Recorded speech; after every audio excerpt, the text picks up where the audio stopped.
नमस्कार मित्रों, एक बूढ़े गिद्ध ने बताया कि स्त्री अपने पति को पीछे से क्यों नहीं वो काम करने देती है जिससे कि उसे बहुत दिक्कत होता है।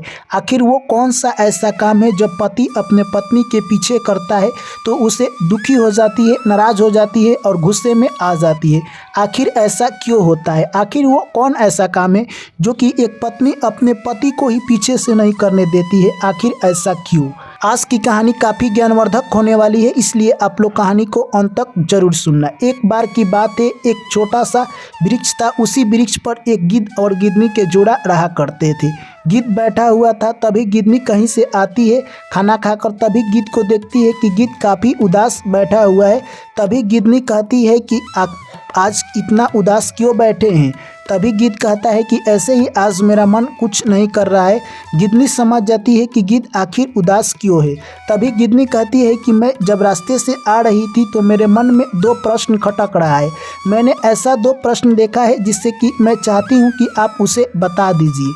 गिद्ध कहता है कि ठीक है, तुम्हारे मन में जो भी दो प्रश्न हैं तुम पूछ डालो। उसके बाद गिद्धनी कहती है कि वो कौन सा काम है जो कि एक पति अपने पत्नी के पीछे से करता है तो वो काफ़ी गुस्से में आ जाती है। और दूसरा कौन सा पुष्प है जिसे सूंघने से स्त्री को पुत्र की प्राप्ति होती है। यह बात सुनकर गिद्ध कहता है कि मैं इसके लिए एक छोटा सा कहानी सुनाता हूँ, तुम कहानी को ध्यान से सुनना। एक बार की बात है, एक गांव में एक किसान रहा करता था। किसान की 6 लड़कियां थी। किसान के पास कोई संतान नहीं था, जिससे किसान काफ़ी दुखी रहा करता था और सोचता था कि मेरी 6 लड़कियां हैं और मेरा कोई भी लड़का नहीं है, मेरे वंश को आगे कौन चलाएगा। इस तरह से किसान इसी बात को सोचकर दुखी था। किसान ने अपने 5 लड़कियों की शादी कर दी थी और वो किसान की काम किया करता था, खेतों पर जाता और उसी से अपना जीवन यापन कर रहा था। उसकी 6ठी लड़की यानी जो सुकन्या थी, सबसे छोटी थी, वो अपने पिता के काम में हाथ बटा रही थी। सुकन्या धीरे धीरे समय के अनुसार वो भी बड़ी हो जाती है और शादी के योग्य हो जाती है। तभी वो सोचती है कि मेरे पिता के यहाँ कोई भी पुत्र की प्राप्ति नहीं हुई और मेरे बहन को भी कोई पुत्र नहीं है। इस तरह से हमारे यहाँ तो पुत्र नहीं होगा तो हम लोग का वंश आगे कैसे चलेगा। इस तरह से किसान भी काफ़ी उदास था। एक दिन की बात है, किसान जब काम करने के लिए खेत में गया था, वहीं पर उसकी पुत्री पहुंच जाती है खाना लेकर। तभी किसान कहता है कि वहां पर खाना रख दो और मेरा जामा उठाकर लाओ। जैसे ही जामा उठाने के लिए जाती है, वहीं पर एक नाग था। नाग को देखकर वो डर जाती है। तभी नाग बोलता है कि हे किसान की पुत्री सुकन्या, तुम मुझसे डरो मत। अगर तुम मेरा सेवा करती हो तो मैं एक राजकुमार हूँ, तुम्हें मन चाहा फल मिल सकता है। इस तरह से वो किसान की लड़की कहती है कि ठीक है, मैं अपने पिता का यह जामा देकर आती हूँ, उसके बाद आपसे बात करती हूँ। उसके बाद वो जो नाग था वो एक राजकुमार था जो कि एक शराब के कारण बन चुका था। वो अपना सारा कहानी सुना देता है और इस तरह से वो किसान की लड़की कहती है कि मैं आपकी सेवा करूँगी। इस तरह से दोनों किसान और किसान की लड़की वहाँ से चले जाते हैं। अब वो डेली किसान की लड़की उस नाग से मिलने के लिए आया करती थी। एक दिन की बात है, नाग उस किसान को लड़की को लेकर जंगल में घूमने के लिए चल देता है। जैसे ही वो लोग जंगल में जाते हैं, आगे एक बहुत बड़ा भव्य महल देखकर किसान की लड़की सोचती है कि ऐसा महल तो आज हमने लाइफ में पहली बार देखी है। वो महल देखती है, उस महल के अंदर नाग जाता है किसान को लड़की को लेकर और वहाँ पर बहुत सारे खाने वाली चीज़ थी। यह सब देखकर किसान की लड़की दंग रह जाती है। अब वहीं पर समय बिताने लगी।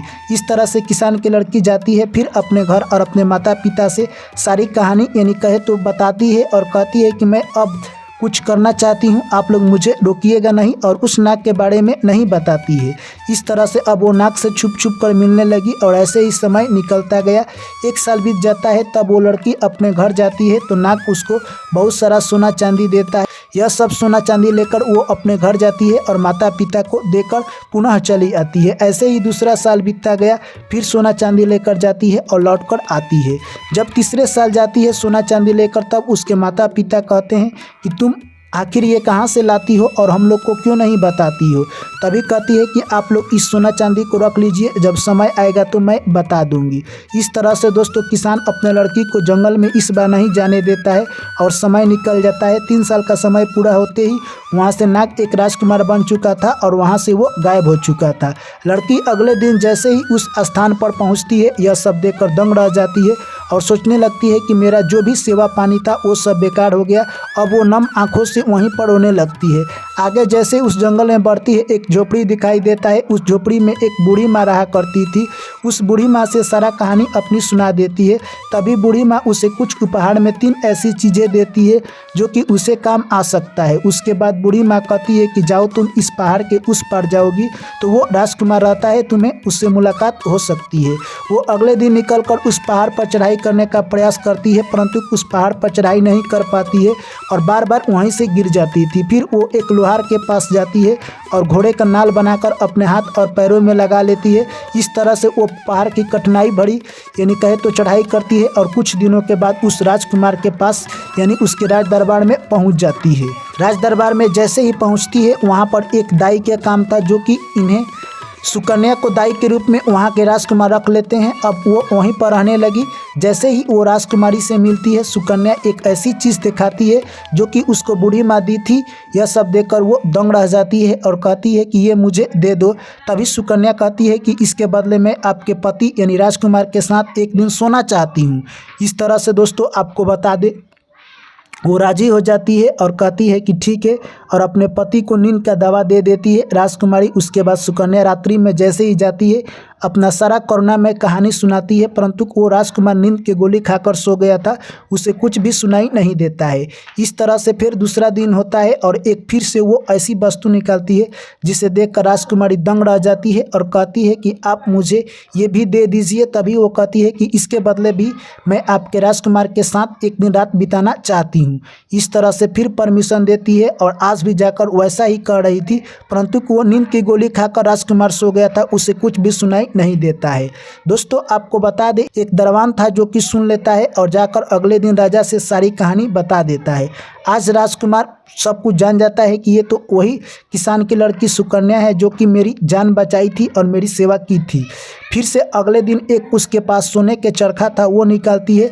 यह देखकर राजकुमारी दंग रह जाती है और कहती है कि तुम भी ये मुझे चीज़ दे दो। इस तरह से सोने के चरखे ले लेती है और कहती है कि आपके पति के साथ मैं एक रात बिताऊंगी। और जैसे ही अगले दिन यानी कहे तो रात बिताने के लिए जाती है, तभी वो राजकुमार काफ़ी चालाक था, आज नींद की गोली नहीं खाता है और सोने का नाटक कर देता है। राजकुमारी सोचती है मेरा पति नींद की दवा खाकर सो गए हैं और उसके बाद सुकन्या जाती है अपनी सारी कहानी कहने लगती है रो रो कर। तभी राजकुमार सुन लेता है और कहता है कि तुमने मुझको पाने के लिए बहुत सारा मेहनत किया है। और अगले दिन राजकुमार घोषणा करते हैं और अगले दिन ही शादी कर लेते हैं। यह सब देखकर उसकी दूसरी पत्नी यानी राजकुमारी अपने मायके यहाँ चली जाती है। इस तरह से किसान की लड़की अपनी ज़िंदगी हंसी खुशी व्यतीत करने लगती है। जब वो सोई हुई थी तभी उसके स्वप्न में उस लक्ष्मी माता आती है और लक्ष्मी माता से वो पूछती है कि पुत्र प्राप्ति करने के लिए क्या करना होगा। तभी लक्ष्मी माता कहती है कि तुम अपने घर के दक्षिण उत्तर दिशा में गुलाब के फूल लगाओ और गुलाब के फूल रात्रि में ढक देना और लाल गुलाब के फूल सूंघकर अपने पति के साथ अगर संभोग करती हो तो पुत्र की प्राप्ति होगी। अगर सफ़ेद गुलाब के फूल सूंघकर अपने पति के साथ संबंध बनाती हो तो पुत्री की प्राप्ति होगी। अगर गलती से तुमने दोनों यानी फूल सूंघकर संबंध बनाया तो अनचाहा परिणाम मिल सकता है, इसलिए तुम ये गलती मत करना। अगले दिन राजकुमार ने अपने राज दरबार में फूल लगाने का हुक्म देते हैं और फूल लगा दिया जाता है। समय ऐसे ही निकलता गया, वो पौधा फूल के विकसित हो जाता है और वहाँ पर फूल खिल जाता है। वैसे ही जब मासिक चक्र आता है, स्नान ध्यान कर कर वो शुद्ध होती है और जाकर लाल गुलाब का फूल सूंघकर आती है और अपने पति के साथ संबंध बनाती है और उसको पुत्र की प्राप्ति हो जाती है। तभी उसके बाद गिद्धनी कहती है कि हे पिया जी, आप मेरे दोनों प्रश्नों का उत्तर देने का प्रयास कीजिए। तभी गिद्ध कहता है कि अब तुम्हारा समय आ गया है दोनों प्रश्नों का उत्तर देने के लिए। तुम्हारा पहला प्रश्न है यानी कि स्त्री कौन सा काम अपने पति को पीछे से नहीं करवाना चाहती है। तो एक स्त्री ये नहीं चाहती है कि उसका पति उसके पीठ पीछे दूसरे स्त्री से बात करे या दूसरे स्त्री से संबंध रखे। ऐसा करने पर पत्नी काफ़ी गुस्से में आ जाती है और वो अपने पति को इस आदत को बर्दाश्त नहीं कर पाती है। और दूसरा यानी कौन से फूल सूंघने से पुत्र की प्राप्ति होती है, तो ऐसा कोई वैज्ञानिक रिसर्च नहीं है, ये कहे तो मनो का भावना है जिससे कि लोग समझते हैं और इससे एक सकारात्मक ऊर्जा प्राप्त होता है। कई कथाओं और कई वाक्यों में लिखा हुआ है कि गुलाब के फूल अगर आप लाल फूल सूंघकर पति के साथ संभोग करते हैं तो आपको पुत्र की प्राप्ति हो सकती है। ये सब कहानी के उदाहरण है, ऐसा कोई वैज्ञानिक मान्यता नहीं है। तो दोस्तों ये कहानी यहीं पर समाप्त होती है। आप लोगों को ये कहानी कैसी लगी कमेंट करके हमें जरूर बताइए। वीडियो अच्छा लगा है तो वीडियो को लाइक करें, दोस्तों के साथ शेयर करें और चैनल को जरूर सब्सक्राइब करें। आप सभी का दिन शुभ में रहे। जय श्री कृष्ण, राधे राधे।